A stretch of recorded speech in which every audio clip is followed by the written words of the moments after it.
Proclamação do Evangelho de Jesus Cristo segundo João. Naquele tempo, Jesus partiu da Samaria para a Galileia. O próprio Jesus tinha declarado que um profeta não é honrado na sua própria terra.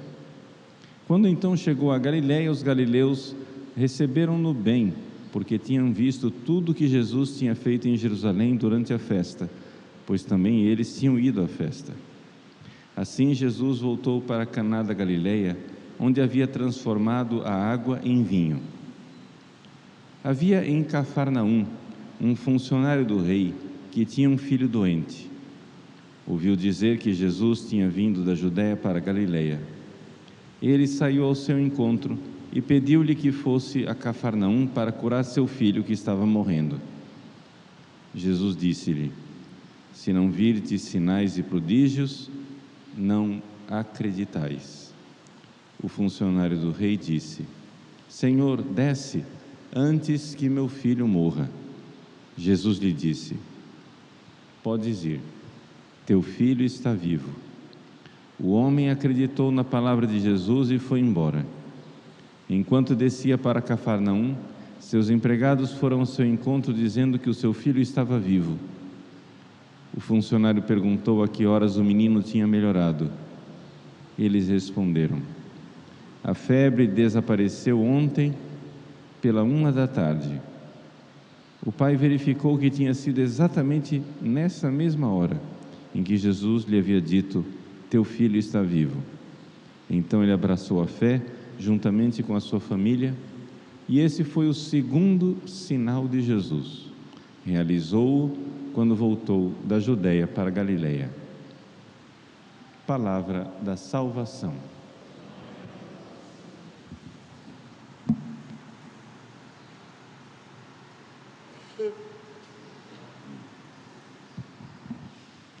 Meus queridos irmãos e irmãs, o Evangelho de hoje nos coloca diante da necessidade de crermos sem ver sinais. E aqui está uma das realidades que as pessoas, às vezes, vendo o Evangelho, não entendem. Jesus realiza milagres no Evangelho.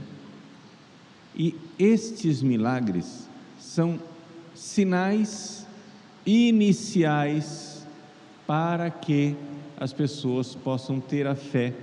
Mas é necessário que venha um momento em que a pessoa crê sem ter o sinal. Por quê? Porque Jesus quer que nós creiamos em algo muito mais profundo do que simplesmente em milagres. Vejam só onde é que está a coisa. Se nós temos aqui uma pessoa com poderes extraordinários, ela cura doentes. Você pede para Jesus, Jesus cura. Você pede para Jesus, Jesus faz. Ora, você está vendo que Jesus tem poderes fora do comum. Como ele faz essas coisas para o bem, ele não está fazendo para o mal, você pode deduzir: bom, não deve ser uma coisa do demônio, porque ele só está fazendo o bem, então deve ser, na verdade, algo de Deus. E aí você para, aí encalha o seu pensamento, ou seja, os milagres de Jesus nos levam a crer que Jesus é um homem que vem de Deus e que tem um poder que vem de Deus, e por aí parou. Mas Jesus quer muito mais. Jesus não é somente um homem que vem de Deus, Ele é Deus que vem ao homem. Jesus é o próprio Deus. E como que você leva uma pessoa a crer nisto? Que é exatamente a proposta escandalosa do cristianismo. Eu esses dias me encontrei com uma pessoa que não tinha fé.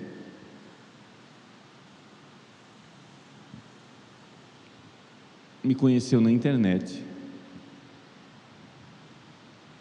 ouviu minhas pregações, achou tudo muito interessante. Nossa, olha que beleza, a forma tradicional do padre, etc, etc. E então veio me procurar, veio de outro estado, de outro lugar do Brasil, para ver o Padre Paulo, porque queria que eu introduzisse essa pessoa no ritual católico, ensinar como é que se comporta na igreja, como é que faz as coisas, como é que faz isso, como é que faz aquilo. Eu disse, não, a primeira coisa que eu vou fazer não é ensinar o ritual católico, é que você tem que ter fé em Jesus,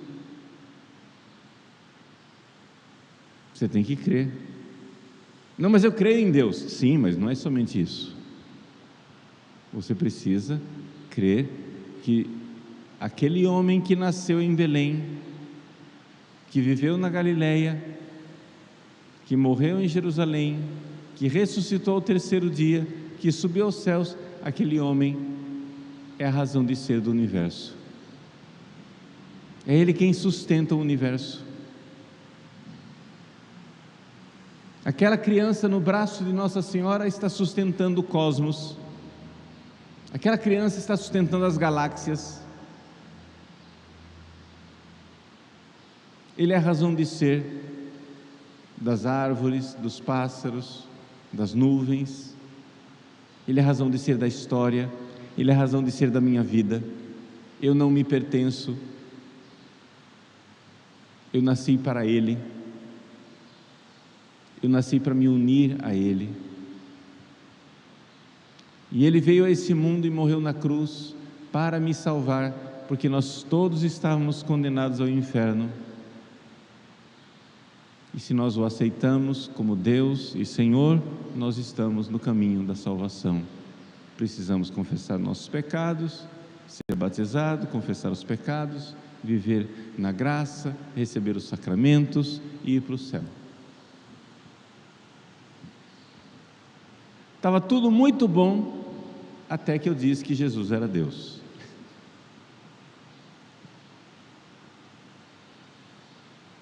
Quando eu disse que Jesus era Deus, a pessoa começou a me olhar de esguelha. Como assim? Esse padre é tão inteligente que eu vejo na internet, né? Parece ter ideias tão claras, ideias tão lúcidas. A pessoa estava disposta a aceitar que Jesus era uma pessoa divina, no sentido amplo da palavra divino, ou seja, uma pessoa iluminada por Deus, um ser humano extraordinário que tinha um contato especial com Deus, mas não que Jesus é o próprio Deus que se fez homem.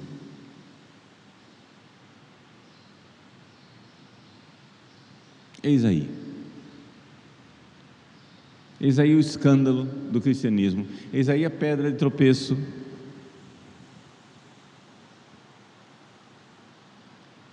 Ou seja, Jesus não é somente um ser humano com poderes divinos.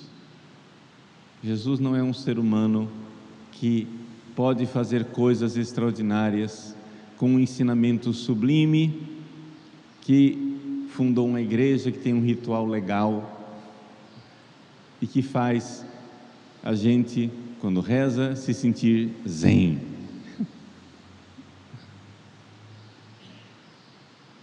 Jesus é Deus. E o que significa ter Jesus como Deus? As pessoas não se dão conta do que é ter um Deus de verdade. Se Deus existe, gente, eu não me pertenço. Se Deus existe, eu não sou para mim. Eu não sou dono de mim. Isso é importante. Se Deus existe, eu sou para Ele. E é por isso que a humanidade não está disposta a ter verdadeiramente Deus.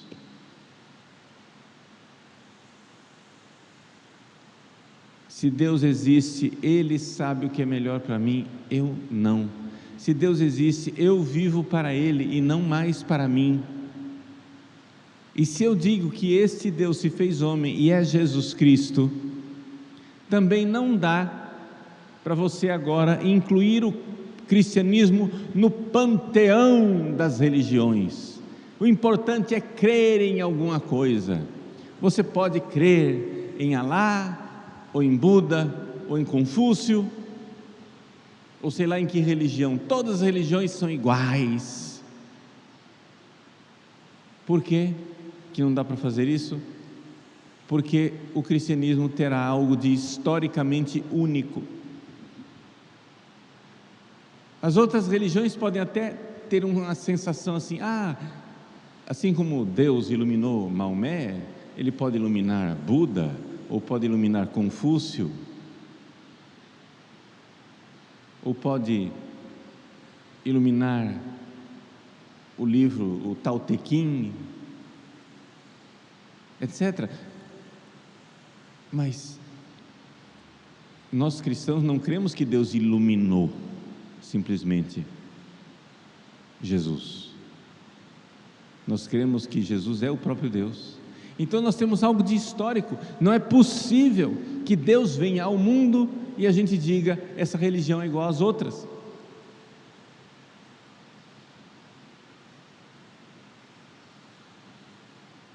Se Deus veio ao mundo, essa religião tem uma coisa que nenhuma outra tem. E não somente. Uma vez que você é cristão e que você admite que Jesus é Deus e que Deus veio ao mundo e que, portanto, o cristianismo é a única religião do único Deus, quando você chega e diz, e esse Deus que se fez homem, deu a 12 apóstolos o poder de pegar um pedaço de pão e dizer, isso é meu corpo, um pouquinho de vinho e dizer, isso é o cálice do meu sangue, e então ele se torna presente, fisicamente presente, o Deus encarnado se torna presente no sacrário.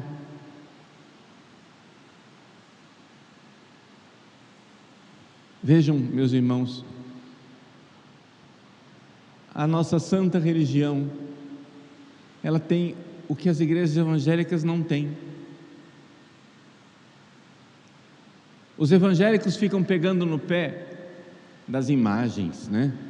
Nossa Senhora, a imagem de Nossa Senhora, a imagem de Santa Teresinha. Vocês adoram a imagem. Não, isso não é grave. É só explicar para eles, a gente não adora a imagem está lembrando Nossa Senhora, está lembrando Santa Teresinha, está lembrando São José. A gente não adora a imagem. Mas o que é escandaloso é que a gente adora aquela aparência de pedaço de pão, aquilo que parece ser um pedaço de pão lá no sacrário, a gente adora de verdade. Não é de mentirinha não. Nós cremos que ali tem um homem vivo.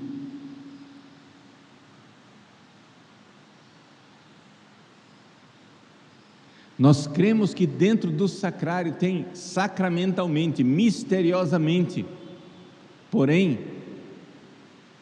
fisicamente, um homem vivo. Está substancialmente ali o corpo de Cristo, vivo. E portanto está também a sua alma, e portanto está também o seu sangue, portanto está também a sua divindade. Deus está ali, vivo no sacrário. Então nós temos algo que as igrejas evangélicas não têm. Então vejam como as coisas vão afunilando na direção da Igreja Católica.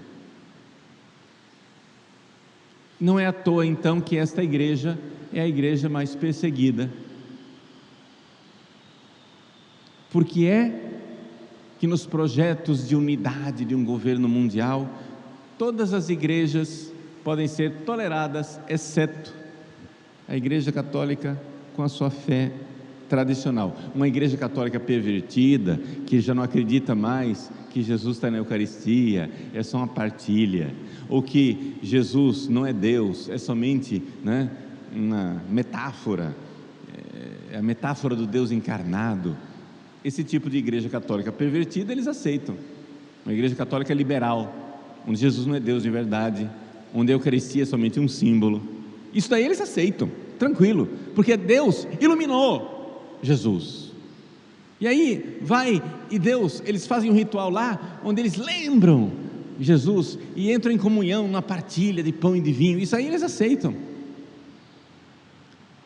mas eles nunca vão aceitar que Deus de verdade se tornou homem com um acontecimento histórico, e que Deus de verdade, feito homem, está presente no sacrário de forma real, não simplesmente simbólica no sentido fraco da palavra simbólico. É presença substancial na realidade aparente de pão. Está lá a substância do corpo de Cristo, e esse corpo está vivo, portanto ele tem sangue, tem alma e está unido à divindade, e portanto no sacrário está a divina pessoa de nosso Senhor Jesus Cristo, segunda pessoa da Santíssima Trindade, e portanto se está o Filho, está também o Pai, está também o Espírito Santo. Trata de ficar de joelhos e adorar. Essa é a fé. E é para esta fé que Jesus veio ao mundo, para fazer surgir essa fé. Então vocês entendem que isso daqui é muito mais do que um milagrinho. Os milagres, eles chamam a atenção das pessoas. Jesus no Evangelho, ele faz milagres, chama a atenção das pessoas, as pessoas começam a crer em alguma coisa, mas o que Jesus quer é que essas pessoas terminem crendo de verdade, que ele não somente é um profeta, um iluminado, ele é o próprio Filho de Deus, que veio a este mundo. Ele é o Criador do céu e da terra, por ele todas as coisas foram feitas, e nada do que existe foi feito sem ele. E para nos salvar se fez homem, e morreu na cruz, pagou o preço de nossos pecados, nos resgatou da escravidão de Satanás, e sem esse resgate nós estamos condenados ao inferno e à escravidão de Satanás para sempre. Precisamos ser resgatados por ele para termos o céu. Essa é a nossa fé. Eu estou falando coisas que vocês já creem, mas eu estou apresentando as coisas que vocês já têm fé, que vocês já creem, que vocês já sabem, e que vocês se deem conta de como é espantoso o que a gente crê, e que não é fácil colocar no coração de uma pessoa, na cabeça de uma pessoa, essa fé. A gente precisa mesmo de uma graça divina. A fé, ela é infundida, ela é derramada, a gente reza. Eu rezo por essa pessoa que eu apresentei a fé, e ela ficou espantada, começou a me olhar assim de esguelha, como quem olha para um doido. O padre que ela via na internet, que ela admirava, de repente está diante dela dizendo coisas absurdas. Vamos rezar por tantas pessoas que têm dificuldade de crer. Quem crer e for batizado será salvo. Quem não crer será condenado, disse nosso Senhor. E essa é a nossa fé.